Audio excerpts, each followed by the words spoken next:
What is the hardest part of your job? Something that maybe none of your guests or your staff ever see where, operational pressure might show up for you that you have to kind of, handle behind the scenes? I look at it always as the difference between perception and perspective, right?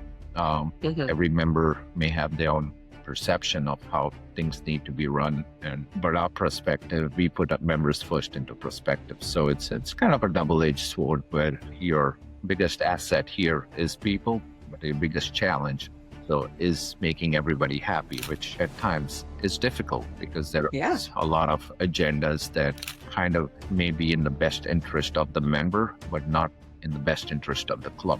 And my job is to protect the club and protect its amenities and protect its assets. And one of the biggest assets here, apart from the footprint and the real estate we have, is its employees and its team. Because I feel like this comes together without the right people in the right seats.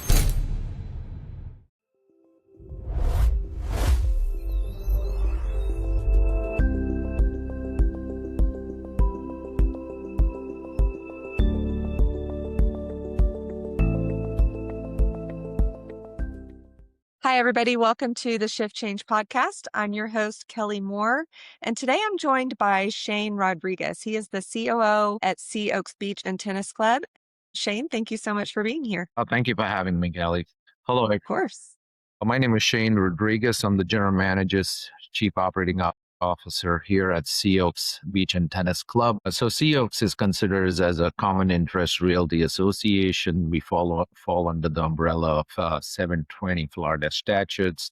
We are a private club that is operational for our members. We have about 613 doors, anywhere from combination of single family homes to villas by the river, cottages, condominium associations. We have within the master association, we have about 22 different associations. And then there's a club component to it as well. The club component is run mostly by me, and then the association is also falling under that umbrella. The club does have amenities for our members to use, which is a beautiful beach club, got a 46 slip marina, which combines sailboaters and motorboats. We have state-of-the-art tennis facility with 16 hard-through tennis courts, 2 pickleball, and we are in the process of a master plan that's going to enhance the member experience, which will tie into more buildings such as a lifestyle center. We do have a small community area where we do a lot of external social events. It also has a small fitness center. For us is we are in the lifestyle business. The reason members join Sea Oaks is for truly the remarkable beauty of the location. We are located in Indian River and the Atlantic Ocean. So we have about 123 acres of land, massive canopies of oak trees, a lot of flora and fauna around us. So huge landscaping activity that we also handle. And we also very environmental friendly. So make sure that everything that we use and all the practices our team uses here is a little bit more environment friendly, as well as That's great.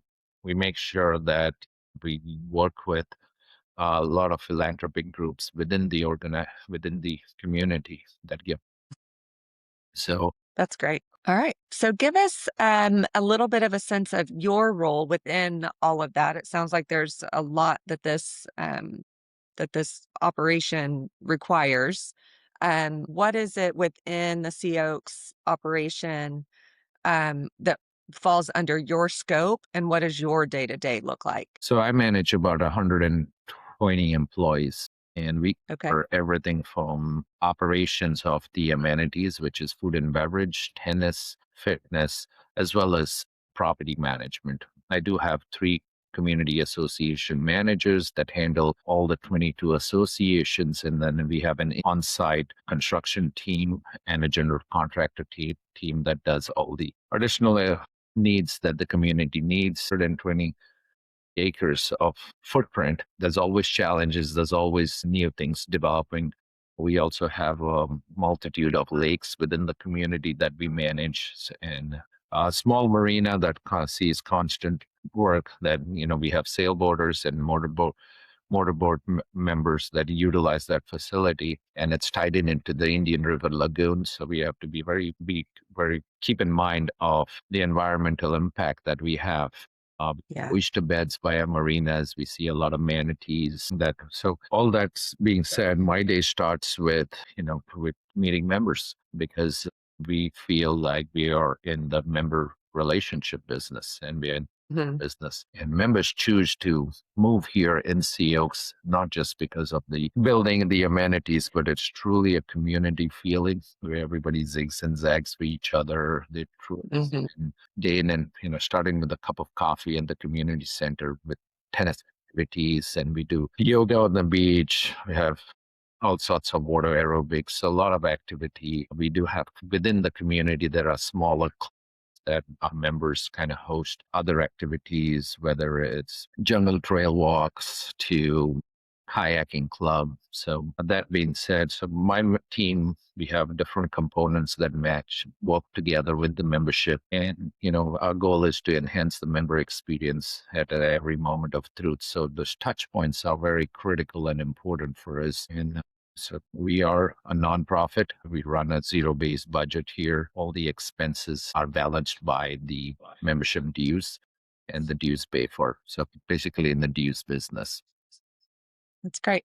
What makes the operation more complex than people might assume from the outside? Apart from the other country clubs that we have, our members live here. This is their home. Yeah. So something Yeah. that we have to keep in mind. Yes, we are running a community. We are running services, this bunch of amenities that we have, but we also have to keep day in and day out. Our members are here year round. 60% of our members travel, but a lot of them we also do reciprocity. So a difference is we are the extension of their home. Anything we are a gated community, so the right of safety is number one for us. We want to make sure we are protected. We are having secure access to our members and give them a sense of security within the community. We are complex in the sense because our members are travel around the country, have come from different parts of the world. In fact, we have some members that are from Europe and different personalities, different expectations, and we're always learning. We have a constant feedback. We call it a very feedback rich environment. Hmm. And, it's not a cookie cutter operations that Yeah. have everybody's request is different and everybody handles different perimeters of the operation differently. So our team spends a lot of time getting to know the members, where they come in from, what is their expectation, bridging the gap, building and sustaining that relationship with them, getting to know their families, what's their next step? Are they looking for, any construction help within their unit? Are they for any travel plans for the summer? We assisted with everything. We're almost a one-stop concierge service. That's amazing. So, yeah, you had mentioned that this is a lifestyle operation that you're running, and that's amazing. It sounds like somewhere I would love to end up one day. What is the hardest part of your job? Something that maybe none of your guests or your staff ever see where, operational pressure might show up for you that you have to kind of, handle behind the scenes. I look at it always as the difference between perception and perspective, right?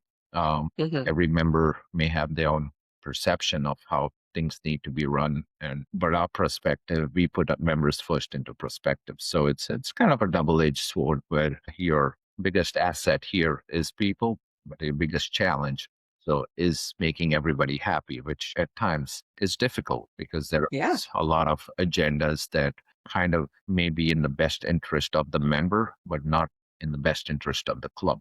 And my job is to protect the club and protect its amenities and protect its assets. And one of the biggest asset here, apart from the footprint and the real estate we have, is its employees and its team. Because I feel like this comes together without the right people in the right seats. It's hard to bring in that member experience. It's hard to push that hospitality forefront thinking. So we day in and day out work with our team on a common goal. We have a mission We have mission statements, vision statements, some core values that we put together. And the challenge we see is a lot of turnover. In my team, I have a lot of generational gaps.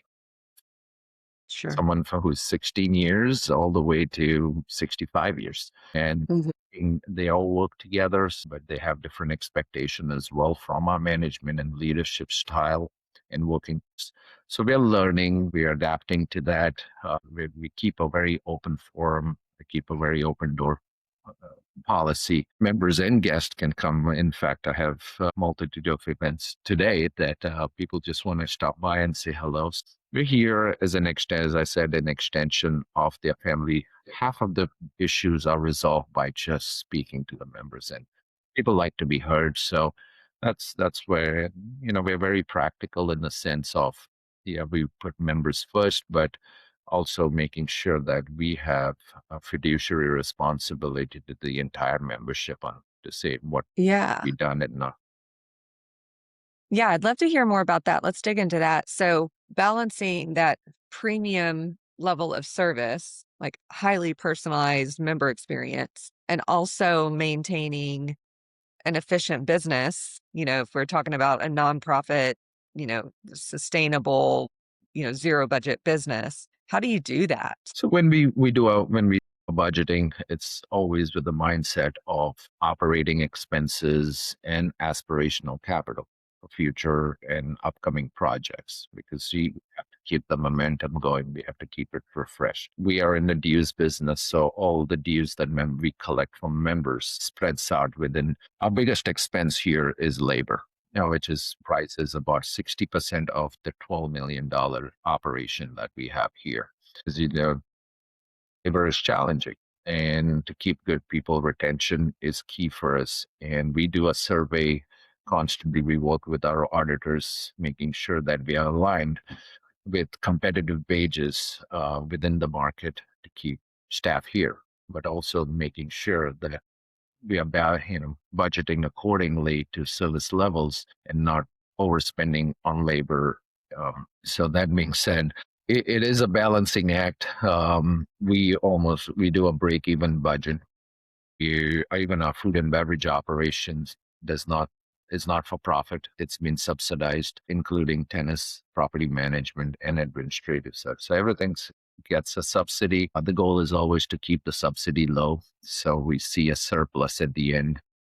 Hmm. Plus, we just roll it out into the next year's fiscal year. That helps us to reduce the assessments to our tenants.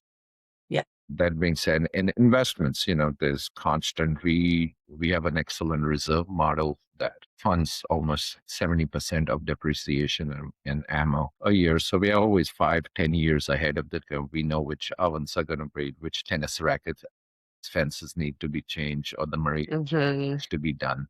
So we have a full schedule. And living on the barrier island, you have constant threats of weather challenges. Yeah. Being in Florida, hurricane season is massive. So we always look for as much as bidding we can do with our insurance companies, always looking for the best deal, yet not compromising services and coverage. Yeah. So we are constantly in the bidding war with our vendors. Yeah. How do you decide what's worth investing in versus what might not be practical at any given point? So we do have a board of directors which comprise of 9 board, and they collectively come with a strategic plan and a long range Okay. to give me direction on where do they want to see the club in 5 years, 10 years, 15 years from now. Hmm. We collectively we do have 12 different committees that are more in the consulting role to the board, talk about financial obligations, future aspirational investments, and maintaining our current. And also keeping in mind that the real estate value is always fluctuating and who is the next buyer. Because we are highly dependent on resales. Every time there's a resale, we collect a capital contribution, which Mm. is no cost associated to it. And that goes to the bottom line. So if that does not happen, our reserves funding model gets depleted. It always has to. So I work through the guidance of the board The board is comprising of president, vice president, treasurer, and secretary, and that core officers make those decisions and give me guidance. I'd like to shift to technology. What does the technology picture look like today inside of Sea Oaks from your perspective and from an operations perspective? In operations, we've adapted a few new softwares, and we've also integrated softwares that have AI components to it. Hmm. We are going through our accounting process right now that we have integrated a new accounts payable systems where AI automatically reconciles all the invoices and gives us Big deal. the amount of labor, and human error can be minimized when we are looking at you know 600 invoices at times a week, and in order to process that, that is cumbersome. However, with this new system that we are using, AI generates and reconciles and puts everything, then the accountant just has to make sure wherever there's a red flag, so things that double check everything. That's one in the System is that? it's called Automate. Okay. And then we are looking also to integrate a Power BI dashboard. And this will be on a daily basis for all my department heads to kind of gives us a snapshot of where you are as a department in terms of your revenue projections, in terms of your current expenses, and keeps you up to date, and kind of gives you an understanding. So it becomes a little bit easier for my management team to see what the trends are at the end of the month when the GL comes out and you have to give a finance variance report. So that's an excellent tracking tool. How are they doing that now? At this time, it's a little bit post accounting process. Once the monthly statements come in, that's when we get all our numbers, and our team kind of gives me an understanding. Okay, our expenses were a little bit more higher on that because the insurance went up, so on and so forth. But this tool is going to help them to plan ahead, and especially when we are budgeting for next year. Our fiscal year is July 1 to June 31st. So it's a bit different. Now we don't follow a fiscal calendar year due to our seasonality. We are Yeah. looking for future changes in that context. And business intelligence has given us an opportunity to look at everything. Currently, I'm working with an interim fractional CFO company that is providing me all the new tools. It's amazing on how you can get data at your fingertips when you use AI and other platforms. Yeah. We've come a lot of light years. We were a very property management driven operation. We are now transitioning into a club driven operations. That is, we also have talking about committees, we do have a committee within the membership that is technology committee that constantly are doing techie training classes as our demographics is much Yeah. here with the membership. At times it's a with the generational change, it gets a little bit difficult for members to adapt. Everybody's still used to print it, make 10 copies of it, and spread. Yeah. So we are introducing, we have a platform called North Star that is integrated, does our website, gate access, reservations for food and beverage, tennis court, Mhm. fitness. And now it also does nice push notifications. It also has a social side of it that can, regroup members, and they can create smaller communities that with common interest. So we are constantly trying to think out of the box. Use your phone for everything. You don't need anything else. You don't need to go to a desktop computer. And members are adapting to it at times. Sometimes it's difficult, Yeah. trying to change everybody's mindset until and unless they use it and they see benefits of it. But that process sometimes can take months or years. What is the age demographic of your Our members? average age is about 76 years. Okay. Okay. But we are And trending much younger. In the last 2 years, we've seen younger demographics. COVID has certainly changed the whole um, clientele base here. yeah. Members have the opportunity now working from home. They have not got back to offices. So we are seeing a much younger family oriented. That what drives our strategic plan. everything that we invest in our master plans for the future are based on who's the next home buyer and what are they looking for. Fitness being a key component now, even more than golf and tennis and its applicant. People are living, trying to live healthier, eating healthy eating habits. So we're constantly working with our chefs as well to see how can we deliver that continued healthy experience, not just in the fitness center, but beyond when they come to dine. Yeah. What I'm hearing a lot is that, most industries post-pandemic have kind of caught up and are kind of back to pre-pandemic, operations, but hospitality has not been able to fully catch up yet. And labor seems to be one of the biggest challenges across hospitality still. How do you think about your staffing, retention, people management, all of the things that kind of fall under the workforce category at Sea Oaks right now? So, our main focus right now is enhancing the employer brand.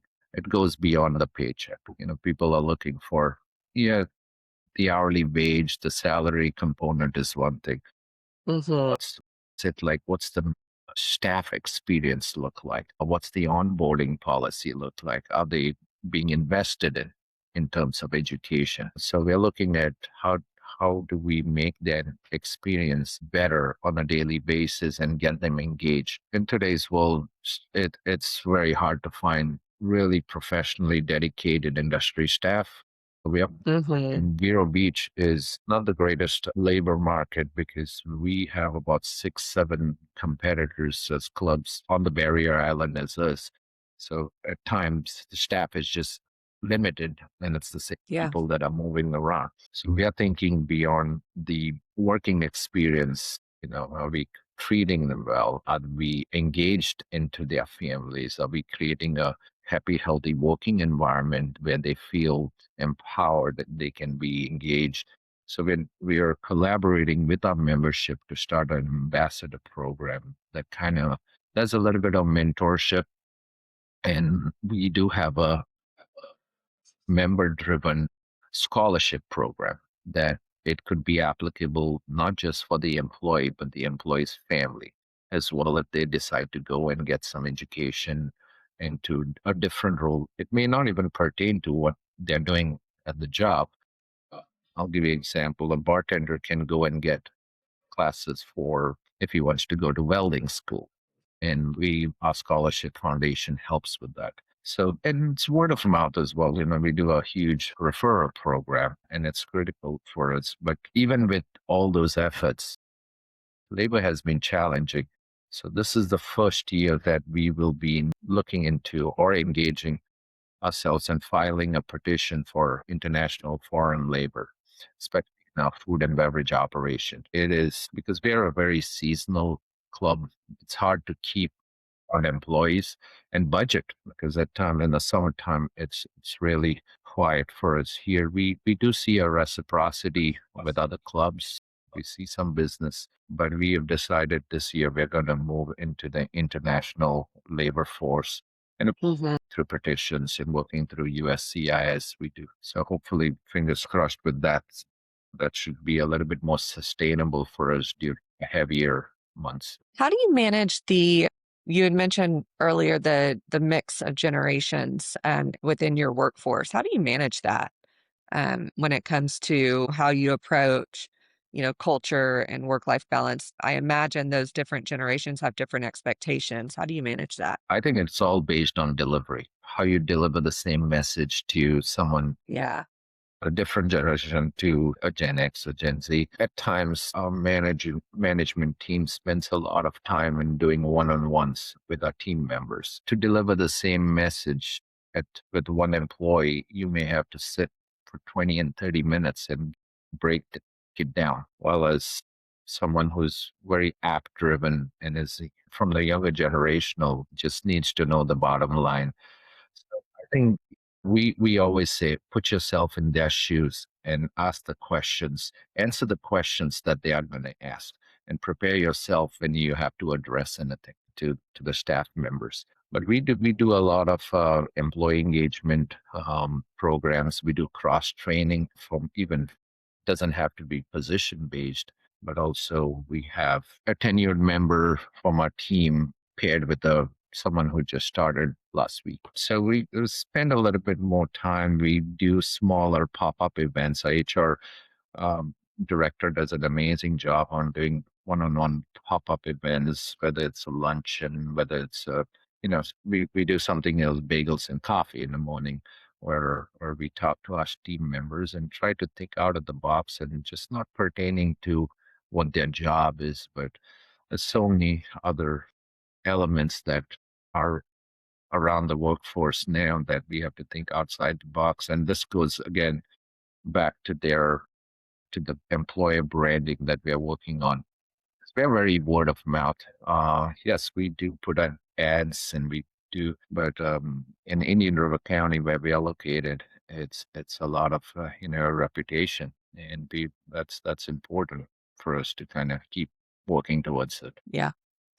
Yeah, I want to tie together some of the technology conversation that we had along with, your workforce and how you manage the technology adoption.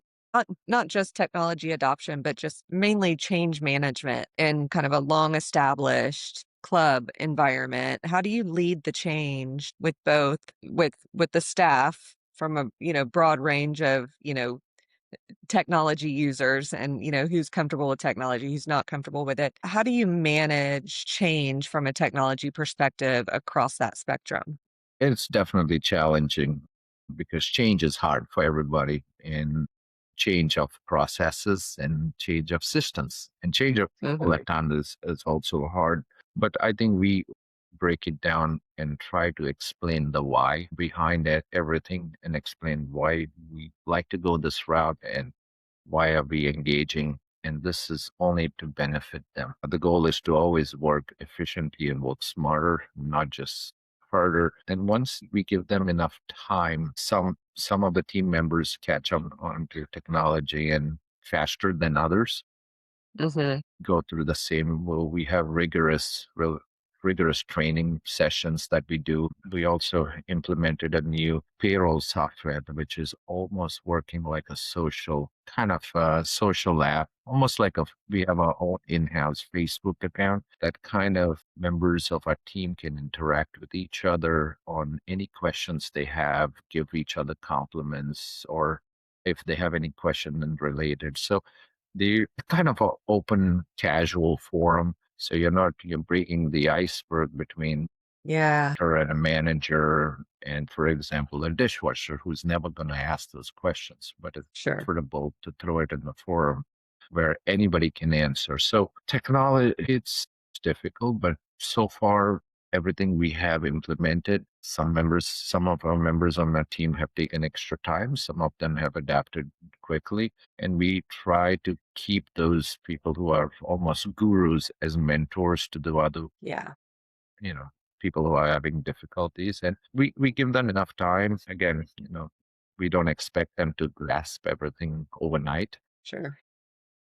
We tie them with, and that goes also in part of the evaluation process. Hmm. And it's same thing with members. They find it hard, we over and over with just go with the same things. I think communication is key. Yeah, Communications team does a good way of, they do small clips and snapshot videos on how to navigate through the website if you're looking for this. If you want to make a court reservations on the pickle, there's other steps. So we do a little bit of clip arts that are easier for members to understand. We communicate a lot. We send out newsletters, and we have a daily email blast that goes 3 times a day on different segments that we want to cover. And then we also have a push notifications that kind of is a little bit much more easier for members to. when a new or major operational or technology decision needs to be made, what does that process look like? And how much is the committee, the different committees, I guess, the board, operations leadership, how much are like what does that decision-making process look like? So depending on pertaining to each department where the technology is going to be utilized, we have the driver of the technology. So whether it's the department head or it's my IT manager, a Mhm. driver of this. he or she will put almost a business plan together for this technology. What are the enhancement? What is it going to change our operations? How can we benefit? Or what is it going to cost us? How does the implementation going to look like? And we present this. He or she will present it to myself along with our technology committee, and then they will suggest whether it's worth looking or get a demo scheduled to the board, and that's how we implement it. But typically is it ends up becoming my decision as long as the monetary value has some kind of return of investment on it. Which departments tend to be the ones wanting technology more than others? I think accounting, see, Really? property Yeah. management, we have several platforms. So our members can put in a work order now via phone instead of calling management, getting sometimes mostly an answering machine on the weekend. So the length of service becomes, the wait period becomes shorter. So they're enjoying that aspect of it. And it's good for us to even pull up reports to say, okay, these many work orders were completed during this time, and there are 7 pending. So property management uses and accounting uses a lot. Food and beverage and tennis is they do use it, but it's such a people's business when it comes to food and beverage, and it's every day is different. You always expect the unexpected to happen, and you're part of that hospitality where we want to find the yes rather than having it very black or white. We want to find Yeah. yes, even if it's a no.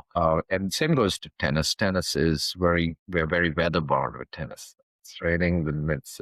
But I think those two departments they have implemented and taken tech, and it's still looking at. I'm currently in a search of a CFO who's going to bring, and we like to bring in an individual who can even take us to the next level with Yeah. everything we are doing and make it. The goal is always to find efficiencies in everything. Hmm. Uh, does Yeah. it mean that we want to reduce the amount of labor? At times, yes. At times, not, because we still feel communal living is someone they rather talk to a person. They'll just stop by our membership and they just want to find a person to talk to. It might be just dropping off of a check or a simple, Hmm. but they like that people touch points. So we are enhancing technology not to reduce the amount of heads or the staffing, but so our team has more time to do one-on-one, spend Yeah. time with our members. Yeah. I like to think of it as, you're using technology to improve the efficiencies behind the scenes so that you can be more, in front of your membership. I think that's a really, And yeah, I think that, fear is always there, everybody sees, not even in our industry, but elsewhere, AI is going to replace us. There won't be any jobs. But luckily, in our case, that's not. We want to use it to benefit us rather than replace human positions. yeah. As you think about the future, looking ahead, what are some of the biggest questions you're trying to answer right now as they pertain to like the longer range strategic plan for the club? So our goal here is to always create a sustainable well-being of the club. And that turns into having the fiduciary responsibility I talked about, the operational aspect of kind of finding core efficiencies in everything we do, enhancing member experience, but also given the fact that what does Florida market look like? Being because majority of our business is driven into real estate sales.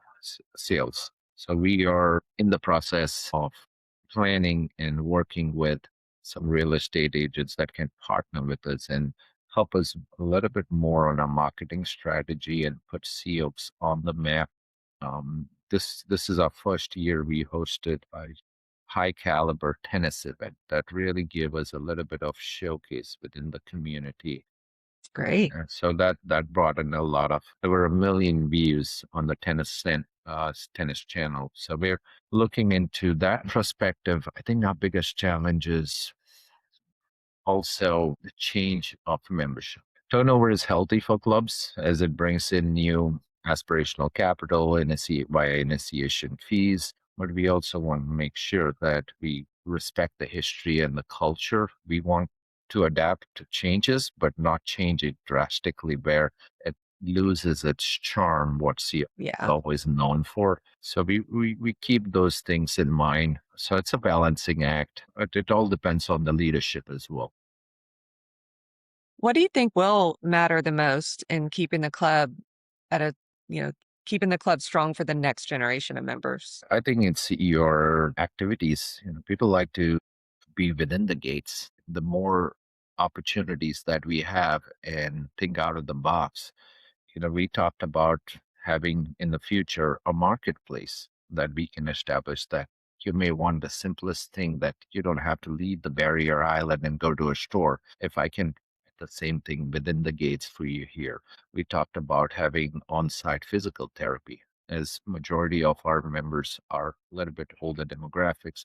They don't, tennis and pickleball, those injuries, sometimes they multiply real quick. Hmm. See if we could merge with the local regional hospital here and create some kind of physical therapy, have sessions, anything that we can kind of add more value to the membership.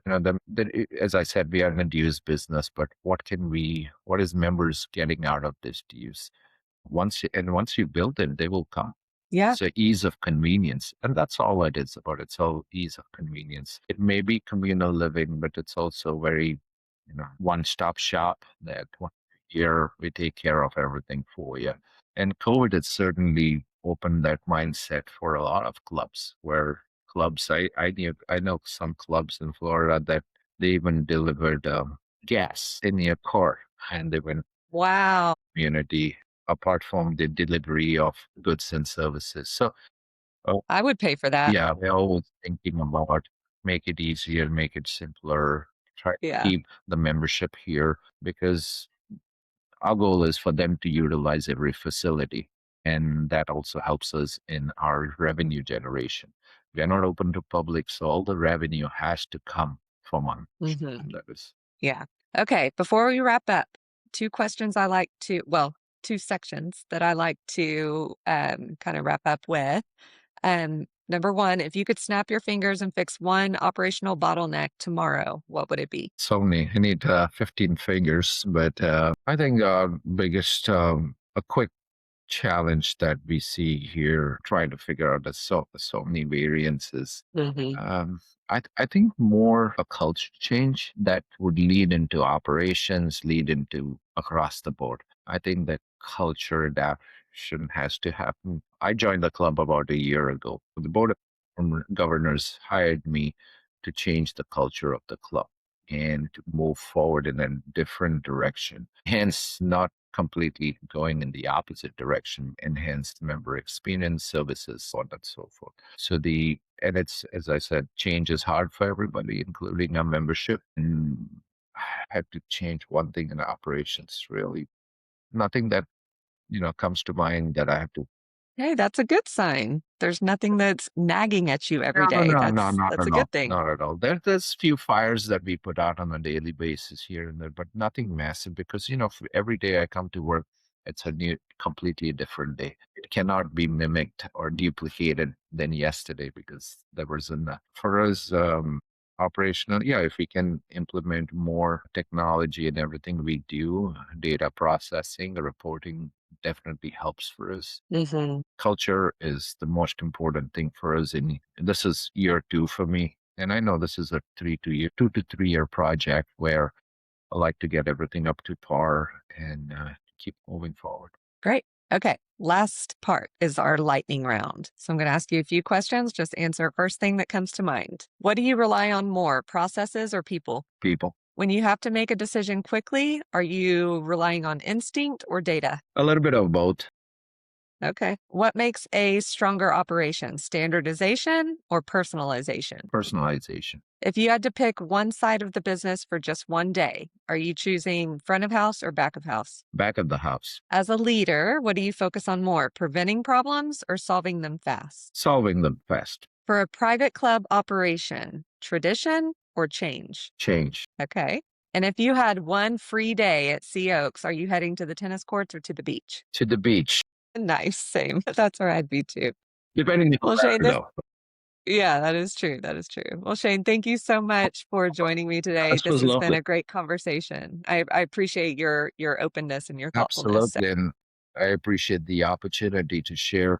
We are in fact going into a summer programming, and summer is a good time for me to just recap, connect with industry. I am part of the Club Managers Association of America. So we do a lot of conferences and we discuss these daily, and everybody goes through the same challenge. A big club or a small beach club or a golf club, everything has, it's the same core operational ways of doing things. It's just different styles of management, but we're very open. That's one thing good about being part of that association is I can call any club manager in the country and ask them to share their financials, and we yeah, same thing. So we're not really competing with other clubs. We're just here to help what works better for you that would also work for me, and we learn from each other. So it's a good industry to be in. Not competitive, but in a different way. I love that. I love that. That's so great. Well, thanks again. Appreciate it. Thanks everybody for listening. We'll see you next time. Thank you.